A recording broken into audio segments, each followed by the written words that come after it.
السلام علیکم ناظرین، ڈرامہ سیریز جانے ساتھ بہت ہی انٹرسٹنگ ہوتا جا رہا ہے۔ آنے والے ایپیسوڈ میں آپ دیکھنے والے ہیں اسلام صاحب نوشیروان کے آفس میں جاتے ہیں اور کہتے ہیں کہ بیٹا میں نے تم سے کچھ ضروری بات کرنی ہے۔ نوشیروان کہتا ہے بولے انکل کیا کہنا چاہتے ہیں آپ؟ اسلام صاحب کہتے ہیں کہ بیٹا اس طرح تم نے اپنے ذہن میں جو شک پیدا کر لیا ہے وہ اچھی بات نہیں ہے، تم کبھی بھی اپنا گھر آباد نہیں کر پاؤ گے، کیونکہ جہاں شک پیدا ہو جائے وہاں گھر زیادہ دیر تک آباد نہیں رہتے۔ نوشیروان اسلام صاحب کو کہتا ہے کہ میں آپ کی بات نہیں سمجھ پا رہا، کیا کہنا چاہتے ہیں آپ؟ اسلام صاحب کہتے ہیں کہ بیٹا میرے کہنے کا مطلب ہے تم اور دبا آپس میں بیٹھ کر اس مسئلے کا حل نکالو۔ نوشیروان اسلام صاحب کو کہتا ہے آپ میرے قابل احترام ہیں، بڑے ہیں، لیکن آپ کو میرے پاس آنے سے پہلے اپنی بیٹی کو ضرور سمجھانا چاہیے تھا۔ خیر میں اس معاملے پر آپ سے مزید بحث نہیں کرنا چاہتا، اس کو میں نے بار بار سرفراز کے ساتھ دیکھا ہے۔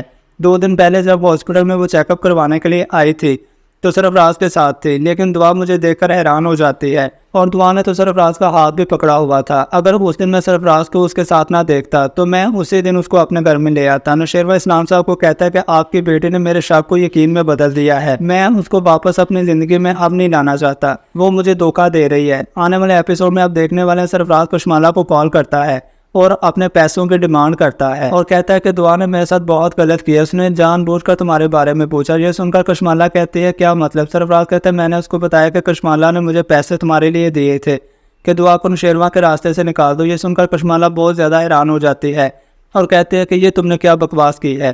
یہ سن کر سرفراز کشمالہ کو کہتا ہے کہ میرے پیسے مجھے دے دو، ورنہ میں تمہاری ساری کی ساری حقیقت جو میں جانتا ہوں وہ میں ساری دعا کو بتا دوں گا، اور یہ بھی بتاؤں گا کہ تم نے ہی نوشیروان کو زہر دیا ہے۔ یہ سن کر کشمالہ کہتے ہیں اگر تم نے میری حقیقت نوشیروان کو بتائی تو یاد رکھنا میں تمہارا کیا حال کروں گی، تو میں بھول جاؤں گی کہ تم میرے لیے اچھے ہو، میں تمہاری زندگی برباد کر دوں گی۔ یہ سن کر سرفراز کہتا ہے تم کیا کر لو گی، میرا تمہارے ساتھ کوئی رشتہ نہیں ہے، لیکن دعا پھر بھی میری سالی لگتی ہے۔ اور کشمالہ کو کہتا ہے کہ میں دعا کے ساتھ مل جاؤں گا اور یہ جنگ تم اکیلی لڑتی رہو گی، جو پیسے میں نے تم سے لیے تھے وہ میں دعا سے بھی لے سکتا ہوں، دعا کے لیے کام کر کے میں تمہارے ساتھ ایک بار بھی نہیں آؤں گا، بس میرے پیسے مجھے دے دو تو میں تمہارے ساتھ اسی طرح چلتا رہوں گا، ورنہ تم اپنے راستے اور میں اپنے راستے۔ یہ سن کر کشمالہ پھر بہت زیادہ پریشان ہو جاتی ہے۔